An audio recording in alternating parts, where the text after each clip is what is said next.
Hey everyone, welcome back to the channel. Today is all about the forgotten investment. Well, perhaps I shouldn't call it a forgotten investment. That's maybe not the right term, but it's all about three-pack blisters.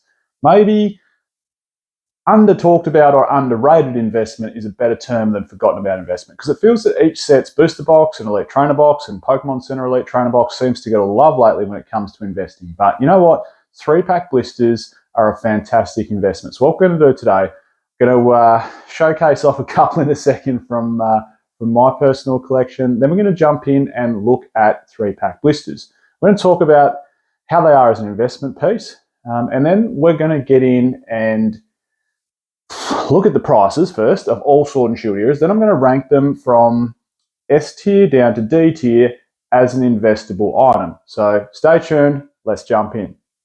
Just a little bit of appreciation time for the three-pack blister. The promos, the product itself probably don't quite get the attention they deserve. I hated how, I shouldn't say I hate it, but I don't like now how Pokemon, they've done away from that old school holo, and I love it how the three-pack blisters continue on with that old school holo pattern.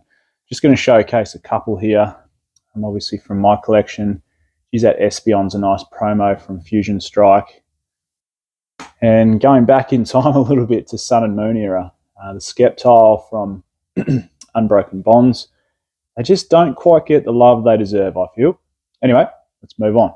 So how does a three-pack blister stack up as an investment? That's a pretty important question. Well, first of all, it's a good price point into the hobby. Now in Australia, Scarlet and Violet era, they've gone up a fair bit, but typically Sword and Shield era three-pack blisters were $20, $20 Australian. I imagine, I don't know the exact pricing, so someone correct me if I'm wrong. I imagine they'd be $12 or $13 US. $12.99 maybe if I'm hazarding a guess for a three-pack blister in, something like Target or Walmart.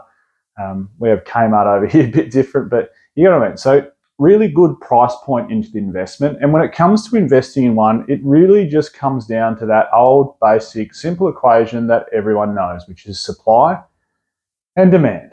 It's really as simple as that. Now, you could extrapolate both of those components out, as in supply, what was the printing like for the set overall?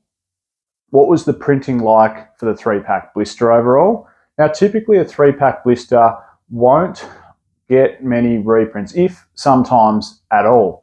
And that makes it a little bit more scarce than some of the products like elite trainer boxes or booster boxes. And I'll get into that when we start ranking some of the Sword and Shield sets to expand on what I mean by that a little bit. The other side of it when it comes to demand is, what's the set like? Does it have good hits inside it? What's the promo like inside the three-pack blister? To a very small extent, what's the coin like in the three-pack blister? How does it display? Is the artwork good? In some cases, you could get lucky. Like Evolving Skies, for argument's sake, three-pack blister. I've seen Umbreon promo plus 3 Umbreon artworks on the packs, making that quite a rare three-pack blister, I would have thought. So at the end of the day, when it comes down to investing in three-pack blisters, it just falls back to that old equation, supply and demand. Now, supply could also lead to demand. Like if something's short printed, there could be demand for it for people's sealed collection because it's short printed. So the two sort of work in conjunction with each other a little bit. What I'm going to do is just roll up the pricing, starting with Sword and Shield base. What I've done, we're going to rank them all from D through to S. So S tier being the best, then A tier, B tier, C tier, D tier in terms of an investable product. And I'm just going to, like I was saying, I was just going to roll through them on the with pricing. And what I've done is I've picked the most expensive Sword and Shield three-pack blister for each set, because there's always two, so two different promos. And it's funny how the promo adds a little bit more weight to the three-pack blister. So the better the promo out of the set, the more expensive the three-pack blister. So we're just going to work off main Sword and Shield sets, because some of the Sword and Shield holiday sets didn't get three-pack blisters, whereas something like Crown Zenith, for argument's sake, did get a three-pack blister. We're just going to work off the main sets. So Sword and Shield base through to Silver Tempest, picking the most expensive three-pack blister. For argument's sake, the Umbreon from Evolving Skies is the most expensive. You'll see these rolling through the screen as I'm talking now, and we're going to rank them from D to S. How do they sit as an investment for you in terms of picking up each of these three-pack blisters? Right, well, let's get into it. I'll shrink myself on the screen a little bit, and we'll jump into the job at hand. All right, let's get stuck into it. I'm not going to insult anyone's intelligence by explaining what's going on here. This graph should make perfect sense to anyone that's seen these sort of videos before. So, sword and shield base. And the most expensive one from this, going for $35.56, has the Galarian Ponyta inside it. Now, what's interesting about this is the single blisters are still pretty readily available and pretty cheap in sword and shield base. The booster box, on the other hand, is quite expensive, as is the 3-pack blister. So even if a set doesn't carry much weight, as in, we all know sword and shield base isn't a home run set in terms of hits inside it. It's not. There's no depth to the hits and there's no big hits. So it's almost like a cross-cross when it comes to hits. But if a sealed product has short supply, which I was talking about before, that supply and demand sort of relationship, all of a sudden it gets a little bit old, there's not as much around, people want it for their collection, and it starts going up in price. And that's what's happened here. So Sword and Shield base Galarian Ponyta, which is sort of a cute little promo sitting inside there, $35.56. The big question though is where does this rank?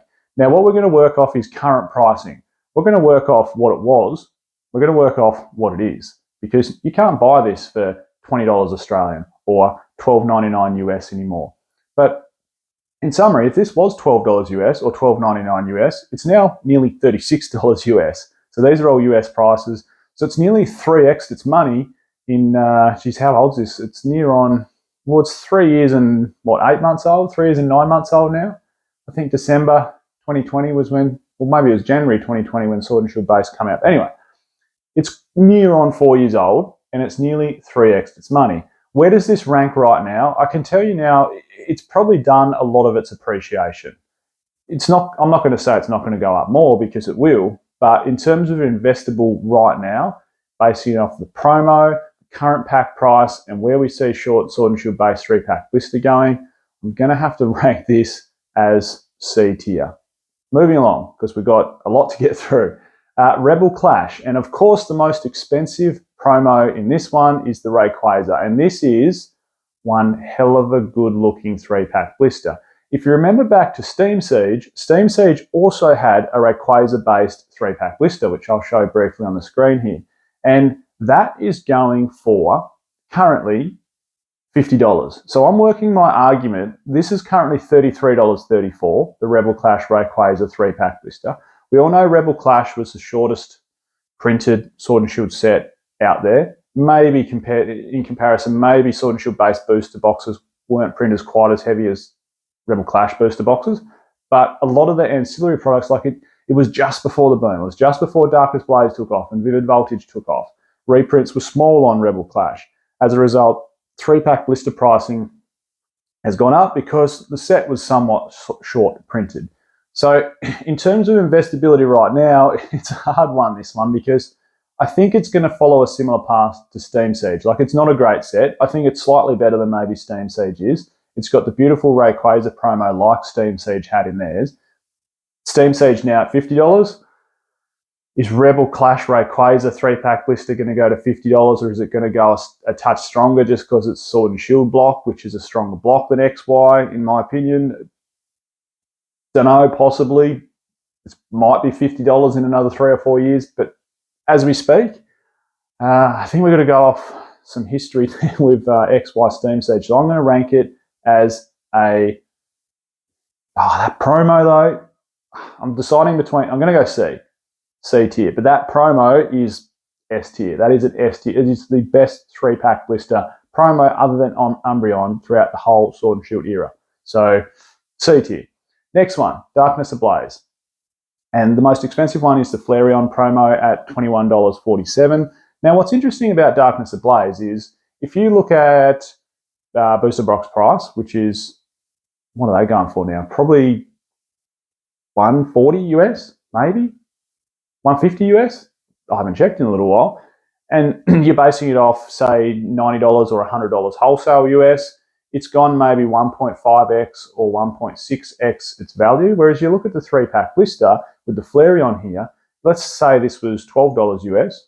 We're now sitting at $22 US. We're more like 1.8x times our money. So in this case, the 3-pack blisters outperformed the booster box for Darkness Ablaze. Anyway, where do we see it sitting? Unfortunately, it's a lackluster set, Darkness Ablaze. It had everything going for it with a Charizard-based set. It just got printed into absolute oblivion. The 3-pack blister, though, is pretty cool, and the Flareon being an evolution is also pretty cool. For me, unfortunately, given the amount of climbing it's already done, like 2x'd its value in 3 years, in terms of investment right now and what it's going to do in the next 2 years, again, it's C tier. I feel like I'm ranking a fair few in the C tier box, but that's where it sits for me, is C tier. Next one, Vivid Voltage. Vaporeon, same thing. Look at the box price versus the 3-pack blister price. That's incredibly hard. 3-pack blister. Forgive my awful English on that. I'm struggling to say the combination there. But anyway, Vivid Voltage booster box versus 3-pack blister follows an extremely similar trend to Darkness Ablaze in that the 3-pack blister has outperformed the booster box in this scenario. And same thing, I just can't see it doing what Darkness Ablaze will do, or I see it, following a similar trend to what Darkness Ablaze is, that it just won't, like, it's done a lot of appreciation. It's nearly 2x in 3 years. I can't see it going another 2x in the next 3. It could, but I can't see it. So again, I'm going to have to go C tier on this one. Now, Battle Styles, coming up next. Jolteon, which is it's the most expensive one at $15.87, but weird looking promo. It's sort of cartoony, but anyway, Battle Styles. I think this set's slightly underrated, and it's not going to go down as that gimmicky set like Steam Siege. Like, I feel like people buy Steam Siege almost as a laugh. They're like, yeah, I've got some sealed Steam Siege. It's not at that level. Battle Styles is better than what people give it credit for. It's the first Sword and Shield set with alt arts. Yes, the pull rates aren't fantastic, but I also feel that this Jolteon 3-pack blister is a little undervalued at the moment. So in terms of investment at $15.87, it hasn't made much movement in the last 3 years since it's been out. And it probably has been 3 years since Battle Styles was launched. So I'm going to give this B. I'm going to sit Battle Styles into B tier. Next one, Chilling Reign. Same thing. I harp on about Chilling Reign all the time, but I feel like this 3-pack blister at $16.45 is a little bit undervalued. And the set has such fantastic alt arts inside it. The promo from this 3-pack blister, it's a Gen 1 Pokemon. It's not the nicest looking Snorlax card, but it's a Snorlax. So I just feel it's a little bit undervalued at $16.45. And in terms of investment opportunity, I can much easier see this 2xing its money than something like a Vivid Voltage or a Darkness Ablaze 3-pack blister. So for this instance, I'm going to rank it as a A tier pickup right now. Next one, the big one, Evolving Skies 3-pack blister with Umbreon. This is the most expensive 3-pack blister throughout the Sword and Shield series. It's currently $47.62. It arguably has the nicest promo out of any Sword and Shield 3-pack blister, other than maybe that Rayquaza from Rebel Clash. It's such a banger set. If you can pick up one with 3 Umbreon packs inside there, plus the Umbreon promo, you've hit an absolute home run. Is it going to double in the next, say, 3 years? Quite possibly. Like, I can see it being an $80 or $90 blister in 3 years' time. In fact, I wouldn't say with certainty, but it should be. And with that promo sitting inside there, like, it's so hard not to give Evolving Skies an S tier status. I know it's done a lot of appreciation, but I can see it doubling in the next 3 years. So for me, it's S tier for Evolving Skies. Next one, Fusion Strike, Espeon promo. Same thing as Chilling Reign. It's pretty much bang on the same price as the Snorlax in Chilling Reign. So you ask yourself, which is the better investment? The Fusion Strike 3-pack blister with Espeon, or the Chilling Reign 3-pack blister with Snorlax? And if you're a betting man, you'd probably say the Fusion Strike one. It's more colourful. You've got some slightly stronger hits, like the Blaziken VMAX from Chilling Reign's good, but the Gengar VMAX from Fusion Strike's better. So it's got some stronger hits inside it. It's got some other nice alt arts. Mew, it's a Psychic-based set. The Espeon promo is probably a stronger promo than the Snorlax. So for me, I just think it's a little bit undervalued at $16.28. Espeon in there too. I think it's I cannot see this not doubling its money in the next 3 years. So for me, I'm going to bump it right up the top to an S tier pickup right now for the Fusion Strike 3-pack blister with Espeon. Next one, Brilliant Stars, Glaceon.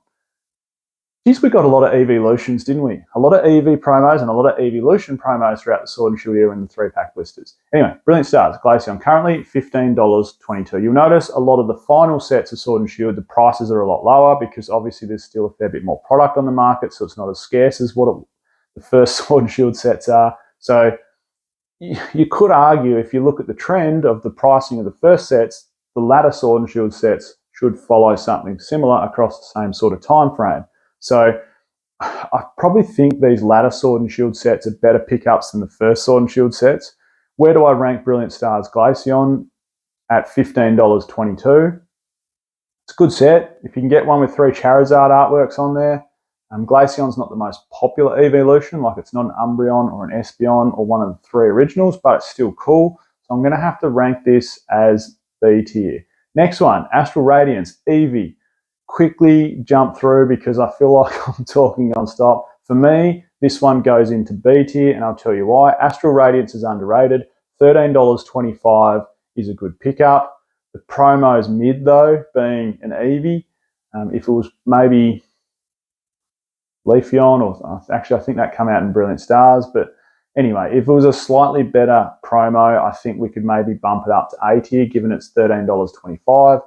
But B tier, it should, realistically, there's a lot of blisters still on the market though for Astral Radiance. I went into Kmart yesterday and it was just swamped with blisters, and there was still 3-pack blisters sitting inside there. So it still can be found in the wild, and until that sort of product gets absorbed, which will take maybe 9-12 months to get out of stores fully, we won't see a real jump in this Astral Radiance price. Next one, Lost Origin, Weavile. Now this is the one with the Charizard coin, if I'm correct, at $12.96. Straight to S tier. The only thing it's lacking, maybe A tier. No, A tier, because it's just lacking a better promo. It needs a slightly better promo. Great set, great coin. The Weavile actually looks cool though. Oh man, I can't decide. A or S. Let's sit it in the middle. A plus, S minus, if that can be a score. Great set, amazing artwork, top chase cards, depth with trainer gallery, cool coin. Not a strong Pokemon in the promo, but cool looking artwork. So yeah, A plus. Finally, the final Sword and Shield main set, which is Silver Tempest with the Togetic promo, $13.23. This, for me, straight hops into B tier. It could have done with a better promo, and it's sort of a B tier set. But I do see it maybe getting to a similar price point in 3 years' time or 2.5 years' time as something like your Vivid Voltage or Darkness Ablaze, sitting around that early 20s mark.